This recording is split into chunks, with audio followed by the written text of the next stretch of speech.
Salut à tous, en ce lundi 4 septembre 2017. C'est parti. L'année, ça y est, c'est parti. Et bien engagé. Il y a Hanouna qui revient ce soir. Ouais, ça m'a manqué. Moi j'aime bien Hanouna, moi j'aime bien Cyril, j'aime bien son émission. Ouais, j'aime bien. Moi aussi, j'aime bien. Hanouna. Bon, ouais, Hanouna, il a pas envie de. Tu vois, il raconte pas d'histoire, hein. Il t'oblige pas à regarder ses conneries. C'est vrai que c'est des conneries, mais bon, c'est tout ce qu'on a pour se détendre un peu. Tu vois, lui, il prétend pas changer le monde, hein. Tu vois, au moins. Puis au moins, lui, tu vois, il fait partager, tu vois, il fait gratter son entourage, tu vois. Il est partageur. Après, on l'aime ou on l'aime pas. Après ça, tu vois, j'en ai que faire de ce que les gens pensent. Tu vois, mais au moins, lui, tu vois, un petit peu de divertissement. Ah, moi, je regarde son émission religieusement. C'est mon Jumu'ah, moi. 19h, 21h. Ouais, ouais. Ouais, j'aime bien, super. Puis c'est la seule émission qu'on a en direct. Bon, c'est pas l'émission de Renona ce soir, hein, ce matin. Euh, alors je sais pas pourquoi j'en ai parlé, c'est venu comme ça. On a pour habitude d'entendre parler des caricatures, hein, de Mahomet. Et j'aimerais parler de caricatures qui font tout autant scandale, hein, par voilà, les mêmes intégristes, il y a un article qui date de juillet 2016 et un autre de 2015. Birmanie. Un touriste espagnol expulsé à cause d'un tatouage de Bouddha à la jambe. Le mec, il a eu des problèmes parce qu'ils estiment que c'est un blasphème. Alors que le mec, s'il a tatoué Bouddha sur sa jambe, c'est justement, tu vois, parce qu'il adhère au bouddhisme, etc. Mais eux, ils ont dit c'est du blasphème, hein. Alors, je vais pas vous lire l'homme a été arrêté à Bagan, une ville ancienne du centre du pays prisé par ses temples. Des moines de Bagan ont vu un tatouage de Bouddha sur sa jambe droite. Car il était en short. Il nous a informé car cela n'est pas convenable. Ils nous ont informé car cela n'est pas convenable, a déclaré un policier. L'homme a immédiatement été envoyé à Ragon, la capitale. Un représentant de la police à l'aéroport de Ragon a confirmé que l'homme avait été placé en détention et précisé qu'il serait expulsé vers Bangkok lundi soir. Nous allons le renvoyer car il a violé les règles qui s'appliquent aux touristes ici. Montée du bouddhisme radical en Birmanie des Corses. Le corps est considéré comme de moins en moins sacré, de la tête vers les pieds. Les tatouages de Bouddha sur les jambes peuvent ainsi choquer certains croyants. Après les années sous la coupe de la junte militaire, la Birmanie, à majorité bouddhiste, s'est récemment ouverte aux investisseurs étrangers et aux touristes avec l'arrivée au pouvoir du premier gouvernement civil. Ça, c'est intéressant. Ces changements se sont accompagnés d'une montée du bouddhisme radical. Voilà. Et le pays a connu en 2012 des violences qui ont fait 200 morts, notamment dans l'ouest où vit une importante communauté musulmane, principalement des Rohingyas. Bon, aujourd'hui, ce qu'ils sont en train de vivre, c'est une catastrophe. En 2015, un gérant du bar néo-zélandais a fait 10 mois de prison pour insulte à la religion, après avoir utilisé l'image de Bouddha pour faire la publicité d'une soirée. Vous voyez, l'arrivée du capitalisme, on va dire, hein, s'est ouvert récemment aux investisseurs étrangers et aux touristes, avec l'arrivée au pouvoir du premier gouvernement civil. Ce changement se sont accompagnés d'une montée du bouddhisme radical. Parce qu'on a voulu dégager les musulmans, parce qu'il y a des gens, ils investissent, ils veulent tu vois, ils veulent que ce soit touristique, ils n'ont pas envie d'être emmerdés avec eux. Donc, on a donné tout pouvoir aux bouddhistes. En réalité, c'est l'armée qui s'en prend aux Rohingyas, et sous couvert d'une pseudo guerre de religion. Voilà. Donc on a mis l'autre qu'on appelle le Ben Laden bouddhiste, qui est un escroc, c'est comme Daesh, les représentants de Daesh sont des escrocs, et ceux qui s'enrôlent, c'est les musulmanistes, c'est les salafistes, c'est les intégristes, c'est les terroristes, vous les appelez comme vous voulez, c'est des gens, voilà, qui sont programmés, conditionnés, et qui espèrent leurs 72 vierges, et ils espèrent le martyr, mais là-haut, c'est que des escrocs. Là, c'est pareil, on nous a mis un Ben Laden bouddhiste, qui excite ceux d'en bas, qui se sont radicalisés, et on fait croire au reste du monde que ce sont eux qui commettent ces exactions, évidemment, qui s'en prennent aux musulmans, D'accord? Mais en réalité, ils s'en prennent aux musulmans parce qu'ils sont soutenus par l'armée. Et la violence, elle vient de l'armée. Parce qu'il y a des gens qui investissent dans le pays et qui ont envie de dégager les musulmans. Ils ont dit, hop, eux, on veut pas d'eux ici, ils dégagent. On veut ici, on veut, voilà. Le bouddhisme, c'est une religion qui est aimée par le monde occidental, etc., etc. Donc ils sont là, tu vois, ils sont pas gênants, ils sont pas, tu vois. Par contre, les musulmans, ils nous emmerdent. Vous les dégagez, et donc c'est eux qui sont en train de, avec voilà, ces intégristes, hein, voilà. Birmanie en prison pour avoir, là c'est le Figaro.fr, tout à l'heure c'était RTBF Info, et là c'est le Figaro.fr. Birmanie en prison pour avoir insulté Bouddha. Un néo-zélandais et ses 2 collègues birmans ont été condamnés aujourd'hui en Birmanie à 2 ans et demi de prison pour insulte à la religion après avoir utilisé une image de Bouddha pour faire la publicité de leur bar. C'est ce que j'ai lu tout à l'heure. 2 ans et demi de prison, les mecs, pour blasphème. Ils auraient, selon eux, ils auraient, voilà, c'est de mieux en mieux, mesdames, ils auraient blasphémé. Vous voyez, toujours les mêmes méthodes, on excite certains, voilà, excités, des radicaux au sein des communautés religieuses, poussés par des escrocs, hein, et on s'en sert, voilà, pour faire le nettoyage. Ce que sont en train de vivre les Rohingyas est un scandale. Où est le monde arabo-musulman? Il y a Erdogan qui s'est une fois encore. On dira ce que l'on veut, mais Erdogan, c'est quelqu'un qui respecte l'esprit du Coran. Après, voilà, frères musulmans, tout ça, moi, c'est pas possible. Voilà, c'est ce qui me gêne chez Erdogan. Voilà. Mais il faut reconnaître qu'Erdogan, il a un discours très humain, très courageux, très engagé, et je parle humainement parlant. Voilà. Il se contente pas voilà, il gère très bien son pays. Ouais, voilà, j'ai pas tous les secrets de la Turquie. Je pense qu'il y a aussi des gens qui se plaignent. Je pense qu'il y a une partie de la Turquie qui ne sont pas d'accord avec eux. Voilà. Moi, ce qui me gêne avec Erdogan, c'est cette volonté voilà, l'Empire ottoman. Il rêve d'un Empire ottoman, etc., etc., alors qu'il devrait, voilà, séparer l'État des mosquées. Mais bon, ça me gêne. Ça me gêne. Son musulmanisme me gêne. Mais il faut reconnaître qu'il respecte une partie du Coran et il ne reste pas inactif, il ne reste pas passif face à ce que certaines communautés musulmanes peuvent vivre dans le monde. Je suis pas d'accord avec lui quand il défend les Palestiniens aveuglément, qui viennent en aide aux Palestiniens. Je suis entièrement d'accord avec lui. Il a tout à fait raison. Il faut que les Palestiniens soient respectés. Il faut qu'ils puissent, voilà, pouvoir vivre en paix. C'est une chose. Après, derrière, il y a plein de choses avec lesquelles je suis pas d'accord. Voilà.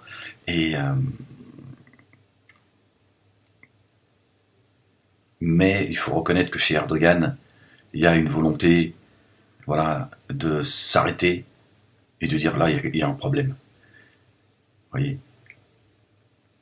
Comment le monde musulman peut aller au pèlerinage, voilà, comme si rien, voilà, alors qu'il y a des gens qui sont en train de se faire massacrer. On dépece. Il y a 2 ans, j'avais mis une vidéo, j'avais montré des images. On dépece.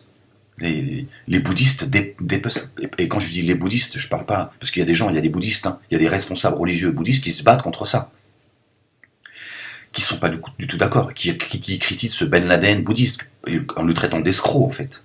Ils disent que c'est un escroc qui respecte pas, voilà, l'esprit du bouddhisme, etc., etc. D'accord, donc faut pas non plus, voilà, faire ce qu'on reproche à d'autres, de faire l'amalgame, de mettre tout le monde dans le même sac, etc., etc. D'accord. Mais il y a des bouddhistes, ils dépecent les musulmans. Après les avoir tués, dire le niveau de folie, on a dépassé le musulmanisme, quoi.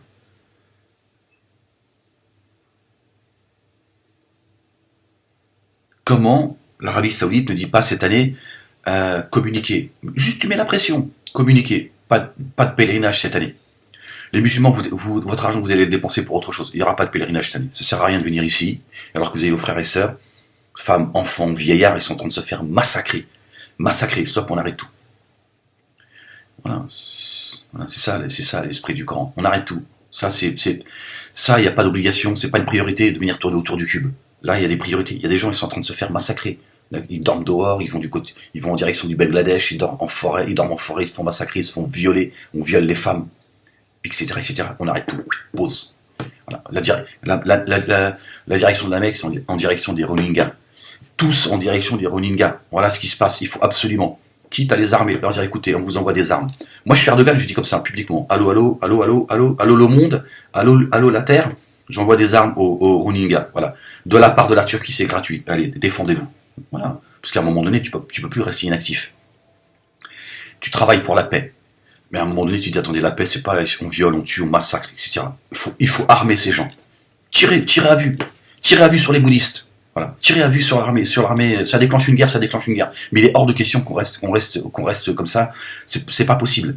C'est pas possible. C'est pas possible que ces gens se font massacrer. C'est un scandale. Scandale. Ce que vivent ces gens depuis, c'est la population la plus. À un moment donné, c'est le minimum. Tu dis écoutez, on vous envoie des armes.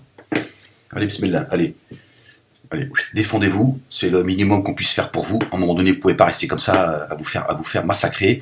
Voilà, parce qu'il y a des gens qui viennent parce qu'ils font c'est le business qui est derrière. Tous ces crétins de bouddhistes là, c'est haineux. Voilà, ils sont en train de se faire manipuler par des gens qui ont juste. Eux, ils ont dit les musulmans, il faut qu'ils dégagent. On veut pas de ici. On va investir, on veut pas de musulmans ici. Hop, ils dégagent. Donc, on va se servir des bouddhistes pour dégager les musulmans. C'est une couverture. C'est Daesh qui permet à Bachar al-Assad de faire fuir sa population, de massacrer sa propre population. C'est ça la vérité. Le Hezbollah et Bachar al-Assad qui sont aujourd'hui en train de protéger 300 djihadistes de l'État islamique, de l'autoproclamé État islamique avec leur famille, ils sont en train de les emmener en direction de, je sais plus, l'ouest ou l'est. C'est génial, aussi au vu de tout le monde. Ils mènent un combat contre Daesh, ils sont en train de protéger un convoi. On en reparlera dans une prochaine vidéo. Voilà, et tout ça, Daesh est le balai de Bachar al-Assad. Les bouddhistes sont le balai de ceux qui investissent en Birmanie. Et on est en train de massacrer. Où sont les pays arabo-musulmans ? Où vous êtes ? Elles sont où vos priorités ? C'est ça votre islam ? Vos 5 piliers de l'islam ? C'est ça vos 5 piliers de l'islam ? Pourquoi les Rohingyas ils font pas partie de vos piliers de l'islam ? Combattre l'injustice là où elle se trouve. Comment se fait-il que l'Arabie Saoudite dise... Vous vous rendez compte ? L'Arabie Saoudite dit écoutez, il n'y a pas de Hajj aujourd'hui. Cette année, il n'y aura pas de pèlerinage. Toi, tu vas venir tourner autour du cube, dépenser ton argent, aller égorger du mouton alors qu'on est en train d'égorger les vôtres. À quoi elle sert votre religion ? À quoi elle sert ? On va régler le problème très vite. Ces gens, s'il n'y a pas de mots de voir ce que ces gens vivent, il n'y a pas de mots. Wallahi al-Azim, il n'y a pas de mots. Ces enfants, il n'y a pas de mots en fait. Pas de mots, l'horreur que vivent ces gens.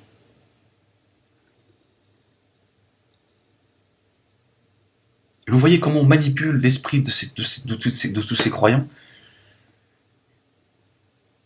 Et là, par contre, ça fait moins scandale.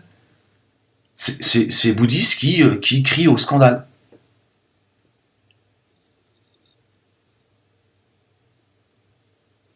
Et qui font un massacre. On dira ce qu'on veut, les musulmans ne sont pas en train de massacrer de cette manière, voilà. Ils dépecent pas les gens, ils les tuent pas, Bon, c'est vrai qu'en Syrie ou ailleurs, il se passe des horreurs, aussi. Mais là, voilà, ils ont décidé qu'il y avait des caricatures qui leur plaisaient pas, et ça enferme les gens, parce que le gars, il tatoue un Bouddha sur sa jambe. Certainement sur son mollet. Ça veut dire, voilà. Ça veut dire qu'en réalité, tu vois, c'est un hommage à Bouddha. Eux, ils estiment que...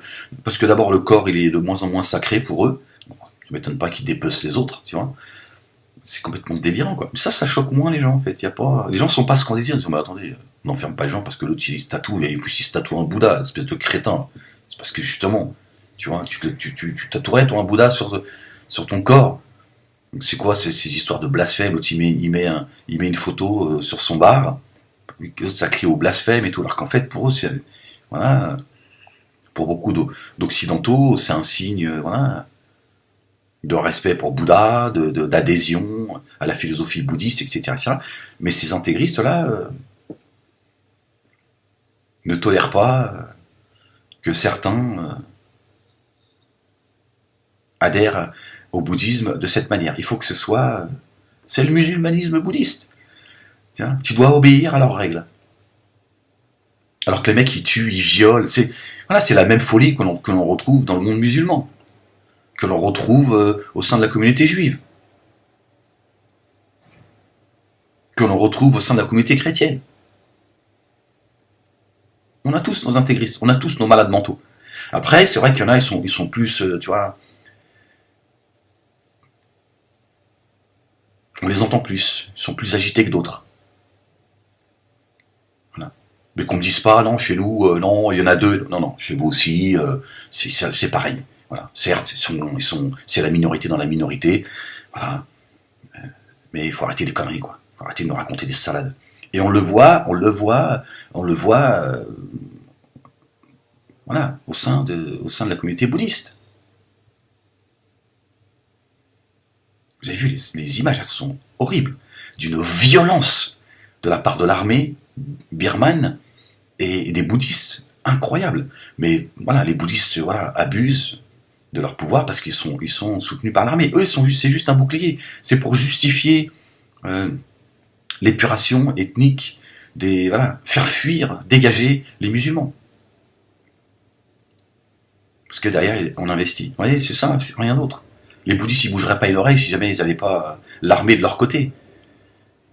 Voilà comment on agite toujours ces crétins qu'il peut y avoir au sein de certaines communautés, et c'est à travers eux que l'on commet des génocides, que l'on déplace des populations, etc., etc. C'est ce qui se passe en Syrie. Daesh a le même rôle que les bouddhistes. Même si voilà, les choses sont à une plus grande échelle, elles se sont compliquées, elles se sont complexisées, si ça se dit. Mais voilà, Daesh a toujours été le balai de Bachar al-Assad. N'en déplaise à tous ces complotistes, là, tous ceux qui soutiennent les dictatures, la dissidence, etc., ces petites crapules qui se réjouissent de voir le monde arabe sous la dictature, et tu vois, ils n'en ont strictement rien à foutre. C'est ça le truc. C'est la même chose. C'est un scandale. C'est scandaleux. Donc moi, voilà, c'est bien beau vos histoires là, de pèlerinage, des histoires, tout ça. Quand je vois, moi, je me dis... Aucune. Il n'y a que Erdogan. On dira, on en pense ce qu'on veut, on dira ce qu'on veut, mais il est le seul dirigeant qui a un regard sur ce qui se passe et qui dit stop. Et qui dit il y a des limites, il y a des choses qu'on ne peut pas accepter. On ne peut pas être croyant, on ne peut pas croire en Dieu. En réalité, ça s'adresse à tout croyant. Et en ne voulant pas pour les autres ce que l'on veut pour nous-mêmes. Tu ne peux pas vouloir protéger des enfants, les mettre dans la paix, et tu vois ce qui se passe dans certains pays. Ce que vivent les Rohingyas, ça fait des années que c'est-à-dire ça fait 60 ans en réalité. Tiens, ça fait aussi longtemps que les Palestiniens. Pourtant, ils vivent pas la même chose. Les Palestiniens ne vivent pas ce que vivent les Rohingyas. Tiens. Pourtant, tout le monde s'en fout. Et ce qu'ils vivent là, c'est un scandale. Le mot est faible. Le mot est faible. C'est une folie. Une folie, ce que vivent les Rohingyas de la part de l'armée birmane et d'une partie de la communauté bouddhiste qui les massacre. Humiliation, massacre, viol, tuerie. C'est d'une barbarie sans nom. Et nous, on va qu'à nos occupations, aller sacrifier un mouton, Voilà, c'est l'insouciance. La communauté de l'insouciance. Où sont les prédicateurs? Où sont les imams? Où sont les penseurs musulmans? J'en ai rien à foutre. Où est le CCIF? Défendre le voile, ils sont là. Les mecs, c'est ça. Où est? Voilà. Il y en a un qui s'appelle Erdogan. Vous allez me dire, mais Erdogan, il a un statut, il a une possibilité de s'exprimer. Bah, où sont les autres dirigeants du monde arabe? L'Arabie Saoudite, combien ils ont donné? de milliards aux États-Unis, alors que les Rohingyas sont en train de se faire massacrer. Moi je suis sûr que je serais pas d'accord avec leur façon de voir, avec leur philosophie de l'islam. Je suis sûr que c'est du musulmanisme, tu vois, j'en suis sûr. Mais on peut pas laisser ces gens-là vivre. Voilà, c'est une folie. C'est une folie de voir ça.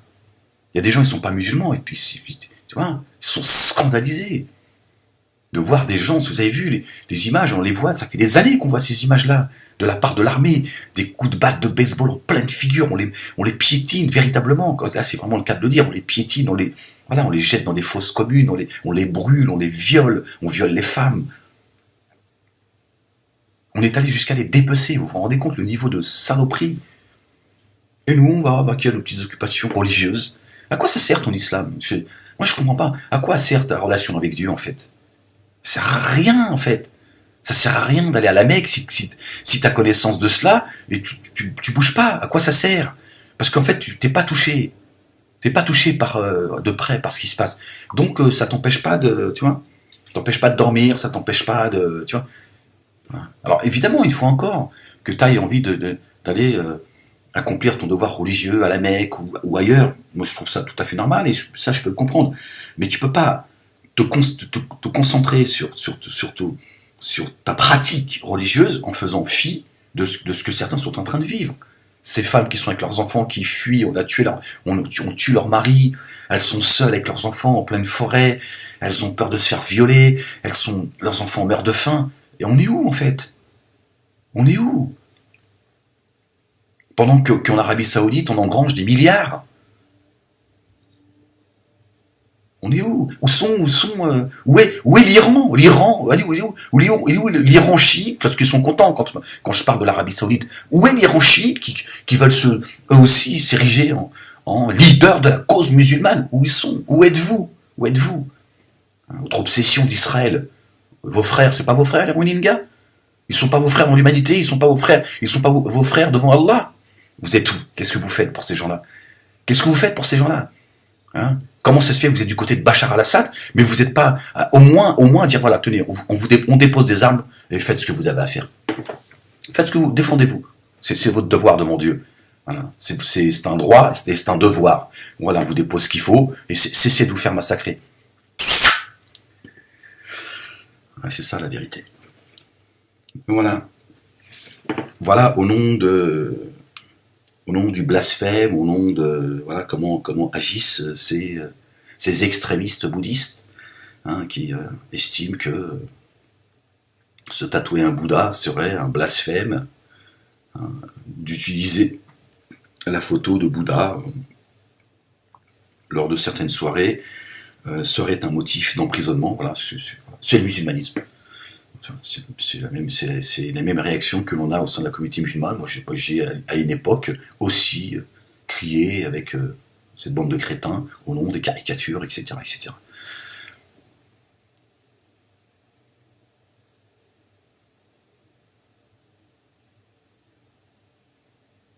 Mais c'est très intéressant de voir, une fois encore, comment on manipule les communautés de croyants pour des intérêts, en fait, voilà, de pouvoir.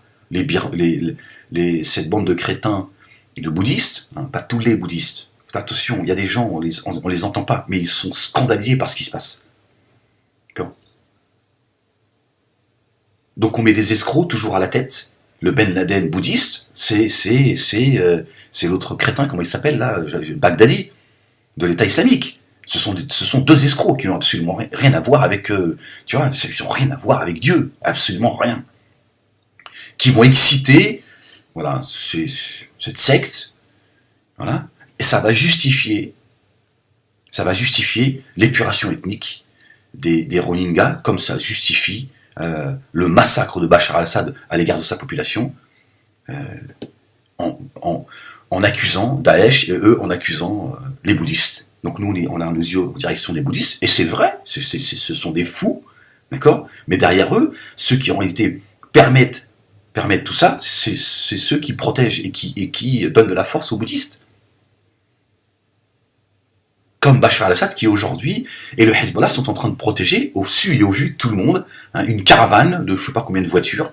Il y a 300 soldats de l'État islamique avec leurs familles, femmes et enfants. Ils sont en train de traverser, ils leur disent vous allez foutre la merde un peu plus loin, on vous escorte.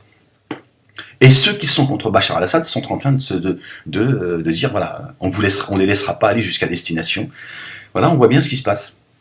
Hein, ça serait très intéressant hein, que ceux qui sont là à défendre toutes les dictatures, hein, la Corée du Nord, etc., ce serait intéressant que Sora nous donne son point de vue sur le Hezbollah et Bachar al-Assad qui sont en train de protéger des soldats. Je vais vous lire l'article dans une autre vidéo que je vais faire et vous allez voir, c'est très intéressant.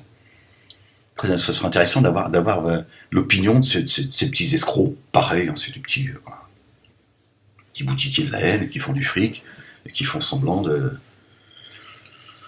Mais bon, la matière grise, je crois que c'est la matière la plus celle qui durera dans le temps, sur la matière qui se reproduit. Tu vois, la matière grise de la bêtise humaine, tu vois, à la longue vie, tu vois. Donc, il y a toujours des gens qui vont s'enrichir sur la bêtise humaine, quoi. Donc tout le monde en profite, hein, la dissidence, le monde politique, les puissants, etc., etc. Donc voilà. Bon, je vais vous laisser là-dessus, allez, portez-vous bien. En ce lundi 4 septembre 2017, il est 7h du mat. Bon, portez-vous bien, à très vite. Allez, peace.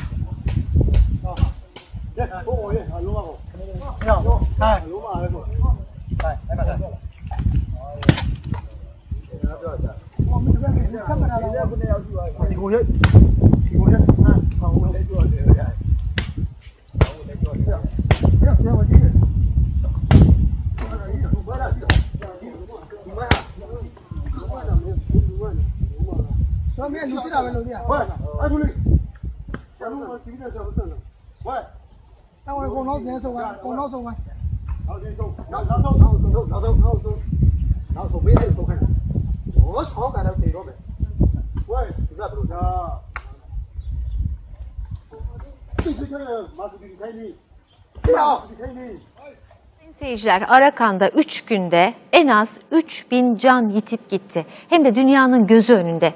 Kimse sesini çıkarmadı yaşananlara. 3 maymunu oynadı dünya. Cumhurbaşkanı Erdoğan televizyon ekranlarından ilk çağrıyı yaptı ve ardından Birleşmiş Milletler Genel Sekreteri ile katliamın durdurulması için bir görüşme gerçekleştirdi. Ve sonunda Avrupa'dan da cılız da olsa bir tepki geldi. Katlediliyorlar. Göz göre göre ölüyorlar. Onlarla birlikte insanlık da ölüyor. Kimi kurşunların hedefi oluyor, kimi de tecavüz ve işkencenin. Budist çetelerin saldırısı sonucu 3000 Rohingyalı öldü, 100 binden fazlası da hayatlarını kurtarmak için kaçıyor. Maalesef dünya Myanmar'a yani diyebilirim ki kör ve sağır, duymuyor ve görmüyor. Myanmar'da yaşanan katliamı durdurmak için ilk çağrıyı Cumhurbaşkanı Erdoğan yapmıştı. Krizin çözümü için Birleşmiş Milletler Genel Sekreteri Antonio Guterres'i aradı Erdoğan. Krizin daha fazla derinleşmeden durdurulması için acil müdahale edilmesi gerektiğini söyledi. Yaşanan katliama Avrupa'dan cılız da olsa tepki gelmeye başladı. İngiltere konuyu görüşmek için Birleşmiş Milletler Güvenlik Konseyi'ni toplantıya çağırdı. Arakanlı Müslümanlarsa kendilerine uzanacak yardım elini bekliyor.